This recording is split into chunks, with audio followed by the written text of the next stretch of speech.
This story has been recorded at an Addictive Eaters Anonymous meeting in New Zealand. You can email us at contact@aeanz.org. So because this is the first Friday of the month, we have a speaker, and tonight the speaker is Robyn. My name's Robyn and I am addicted to food. Hello, Robyn. The last time I sat here and being the speaker, I didn't have much of a story, or I thought I didn't. Must have said something. I don't feel like there's much there now, but we'll see what I end up saying.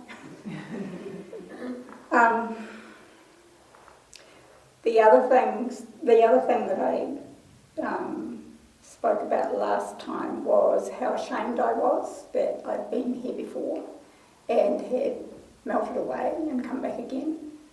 I'm no longer like that. I kind of see it as it is my story, and that was the way it was back then. I see myself as sitting very much on the periphery of the 12-step program I was in then. And I floated around, appearing to do what I was supposed to do, but didn't really do it, I suppose. I guess the two things that were missing were lack of surrender. I just wasn't surrendered. And I have to even question, was there any recovery there at all? But it is part of my story, and it was the place I heard the answer. And it was the place that I wanted to come back to in the end, when it got too much or got too much. Everything I know about addiction and myself is what I've learned sitting here over the last few years.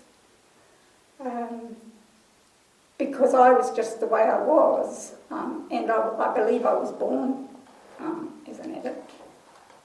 Always addicted to food, picked up alcohol, but also all the behaviours, which I had no clue were what was wrong with me.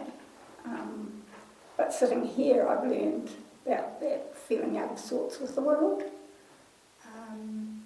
I was sent to boarding school when I was 12, and I was miserable. I was miserable for a whole year. I cried for a whole year, and I remember the nun saying to me at one time, near the end of the year, if you don't pull yourself together, I'm going to send you home, and your parents have put a lot of effort into getting you here, and they will be very cross. And I remember thinking, oh, okay. But I was just full of that sort of poor me. I never sort of got on with it. I just wallowed in that poor me and self-pity about being in this place that I thought I didn't need to be in. And blamed my mother because, I had this weird idea that because she was a convert to Catholicism, that she was the reason, because she stuck by the rules so rigidly, that she was the reason that I was there and so miserable. And then I could never understand why my other three sisters and my brother all really enjoyed going to boarding school.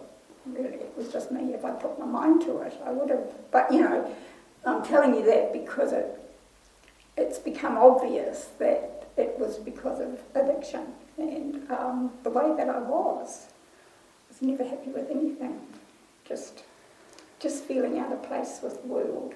But I never knew that I was feeling out of place with the world. Anyway,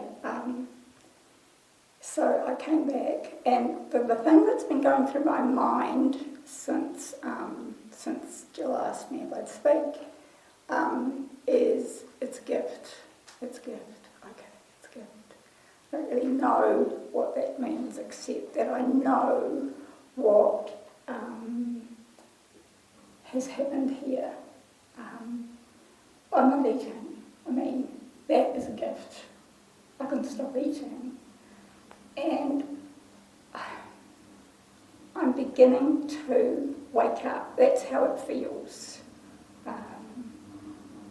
It's a silly thing, really. It's just the awareness that my thinking had always been quite weird.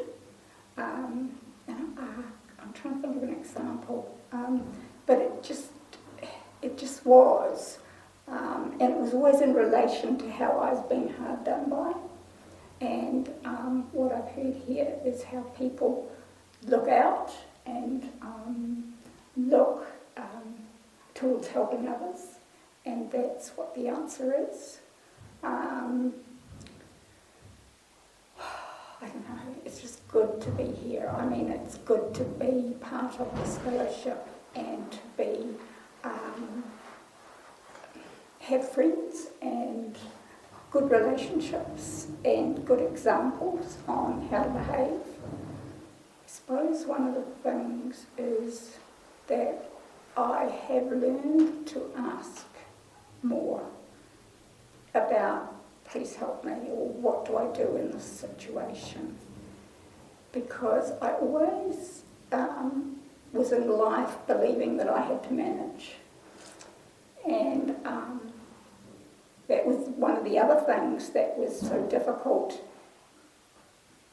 back 30 years ago, was, there were some things I was prepared to do, but I kind of,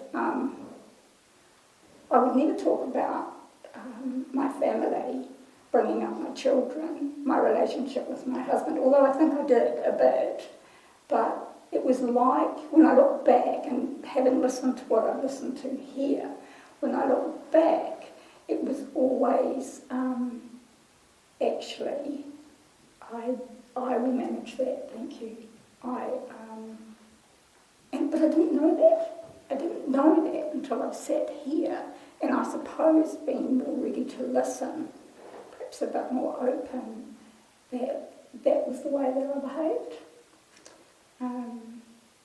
And of course, doing step, 4 and then 5, becoming more aware of just the way that I was. I've been listening to Joe and Charlie recently, and they're talking about step 4 and how, what a good thing step 4 and then step 5 are, that it doesn't have to be a terrible thing, that it is about the stop and trade, and just sharing all those middled up things that I shared in my step 5, because it didn't make much sense to me. I knew about the things that made me uncomfortable, and I knew about the things that I'd done wrong, but I didn't kind of connect the dots.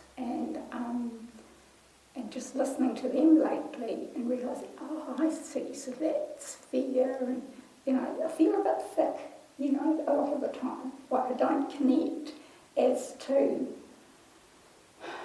where I'm going or what I'm doing. But on one hand, I feel really confused and upset about that. But on the other hand, I'm actually quite pleased because I don't know, so therefore I don't know. And I guess that's forced me into a position to ask more. Just give an example. It was suggested to me a few weeks ago now that, I could perhaps make more of an effort to get hold of my sponsor each day. And I thought that I had been making an effort. But then I rang a couple of people and said, well, what do you do? And I decided to take, listen to something someone had said. And I've talked to my sponsor every day since. It's great. I don't know, just being willing to take the advice, just to do what, I need to do. So, I'm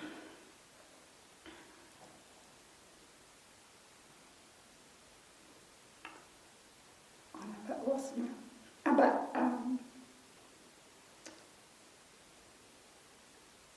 that's actually more things than what I talked about last time, I think.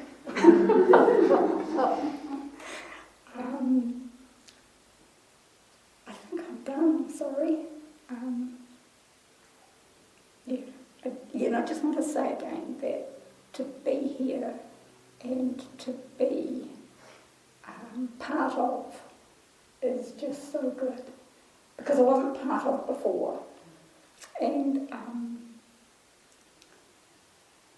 just to feel more comfortable in the world.